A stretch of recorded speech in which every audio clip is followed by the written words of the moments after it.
నివా పూర్తి చేసి 100 టీఎంసీల నికర జలాలు కేటాయించాలని డిమాండ్ చేస్తూ ఉరవకొండ ఎమ్మెల్యే విశ్వేశ్వర్ రెడ్డి 25 గంటల దీక్ష కొనసాగుతోంది।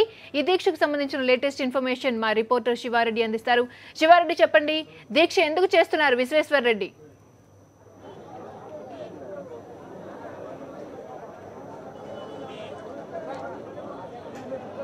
క్రాంతి హంద్రీనివా ప్రాజెక్టు సాధన కోసం ఉరవకొండ ఎమ్మెల్యే వై విశ్వేశ్వర్ రెడ్డి చేపట్టిన నిరాహార దీక్ష రెండవ రోజుకు చేరుకుంది।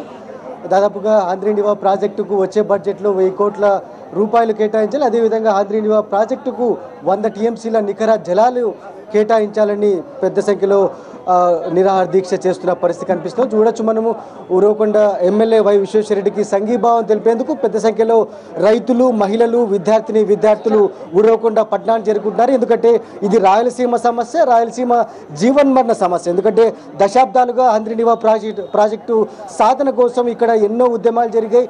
ఈ నేపథ్యంలోనే ఇప్పుడు ప్రభుత్వం హంద్రీనివా నిత్యం కరువు కాటకాలతో తరలిల్లే హంద్రీనివా ప్రాజెక్టు సంబంధించి చంద్రబాబు సర్కార్ పూర్తిగా నిర్లక్ష్యంగా వ్యవహరిస్తోందంటూ విశ్వేశ్వర రెడ్డి గారు 2 రోజుల పాటు నిరాహార దీక్షకు చేపట్టారు। ఇప్పటికే ఒకరోజు దిగ్విజయంగా పూర్తయింది, ఇవాళ 2వ రోజు చేరుకుంది। మరి ఈ మధ్యాహ్నం 3 గంటల దాకా ఈ నిరాహార దీక్ష చేయనున్నారు। ప్రధానంగా 1000 కోట్ల రూపాయల నిధులను కేటాయించాలి, అదేవిధంగా మొదటి 2 దశలను ఖచ్చితంగా పూర్తి చేయాల్సిందని చాలా స్పష్టంగా విశ్వేశ్వర రెడ్డి గారు డిమాండ్ చేసిన పరిస్థితి। అయితే వైఎస్ఆర్ కాంగ్రెస్ పార్టీ ఎమ్మెల్యేలతో పాటు ప్రధానంగా వామపక్షాల నుంచి ఈ నిరసన దీక్షకు పెద్ద ఎత్తున మద్దతు సంఘీభావం లభిస్తున్న పరిస్థితి। ఎందుకంటే కొద్దిసేపటి కిందటే సిపిఎం ఎమ్మెల్సీ గేనంద గారు వచ్చారు। గేనంద గారు ప్రధానంగా ఎలా అర్థం చేసుకుంటారు? ఎందుకంటే విశ్వేశ్వర రెడ్డి గారు 2 రోజుల పాటు నిరాహార దీక్ష చేయడం హంద్రీనివా ప్రాజెక్టు, రాయలసీమ సుదీర్ఘ కళ హంద్రీనివా ప్రాజెక్టు సాధన కోసం ఎలా అనిపిస్తోంది మీకు? హంద్రీనివా అనంతపురం జిల్లాను రక్షించడం కోసం, లేదంటే అనంతపురం జిల్లాలో రైతులకు మళ్ళీ ప్రాణం పోయడం కోసం ఉన్న ప్రాజెక్టు। ఈ ప్రాజెక్టు పూర్తి కావాలి అనేది అనంతపురం జిల్లా ప్రజల కళ। ఈరోజు ఎమ్మెల్యే విశ్వేశ్వర్ రెడ్డి అనంతపురం జిల్లా ప్రజల అందరినీ ఆకాంక్షలను దృష్టిలో పెట్టుకొని, రైతుల సంక్షేమాన్ని దృష్టిలో పెట్టుకొని ఈరోజు చేస్తున్న 25 గంటల నిరాహార దీక్షకు నేను మద్దతు తెలపడానికి వచ్చాను। తప్పకుండా ప్రభుత్వం వెంటనే 1000 కోట్ల రూపాయలు కేటాయించి 4 లక్షల ఎకరాలకు నీరు అందించడానికి అవసరమైన అన్ని చర్యలు తీసుకోవాలని డిమాండ్ చేస్తున్నాను। ప్రధానంగా నిన్నటి నుంచి ప్రజాస్పందన కానీ లేకుంటే రాజకీయ పార్టీ నేతల మద్దతు కానీ చూస్తూ ఉంటే ఎలా అనిపిస్తోంది మీకు?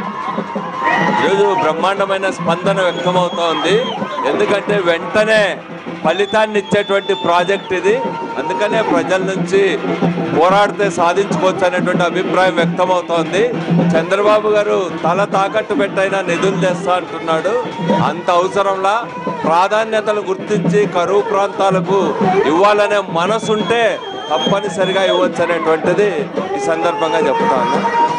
మెదమైన ప్రజాస్పందన చూస్తూ ఉంటే ఖచ్చితంగా పోరాటాన్ని ఉధృతం చేస్తామని చాలా స్పష్టంగా వైఎస్ఆర్ కాంగ్రెస్ పార్టీ ఎమ్మెల్యే విశ్వేశ్వర గారు చెప్తున్నారు। కొద్దిసేపటి కిందటే వైఎస్ఆర్ కాంగ్రెస్ పార్టీ ఎమ్మెల్యే రోజా గారు విశ్వేశ్వర రెడ్డి దీక్షకు సంఘీభావం తెలుపుతున్నారు। ప్రత్యక్షంగా ఇప్పుడు మనం లైవ్ లో కూడా చూడొచ్చు। ఎందుకంటే నిన్న సుమారుగా వైఎస్ఆర్ కాంగ్రెస్ పార్టీకి చెందిన 7 ఎమ్మెల్యేలు ఉరవకొండకు చేరుకొని విశ్వేశ్వర రెడ్డి దీక్షకు సంఘీభావం తెలిపారు। ఇవాళ ఎమ్మెల్సీ గేనంద అలాగే వైఎస్ఆర్ కాంగ్రెస్ పార్టీ ఎమ్మెల్యే రోజా పూర్తి స్థాయిలో సంఘీభావం తెలిపి రాయలసీమ జిల్లాలను సస్యశాలం చేయాలంటే ఖచ్చితంగా హంద్రీనివా ప్రాజెక్టు పూర్తి చేయాలని చాలా స్పష్టంగా డిమాండ్ చేస్తున్న వాతావరణం కనిపిస్తుంది। అందుకే అనంతపురము, కర్నూలు, చిత్తూరు, కడప జిల్లాల నుంచి రాజకీయ పార్టీలకు అతీతంగా పెద్ద ఎత్తున స్పందన లభిస్తోంది విశ్వేశ్వర రెడ్డి దీక్షకు। ఇదే స్ఫూర్తితో పోరాటాన్ని ఉధృతం చేస్తామని చాలా స్పష్టంగా విశ్వేశ్వర రెడ్డి గారు పేర్కొంటూ ఉన్నారు।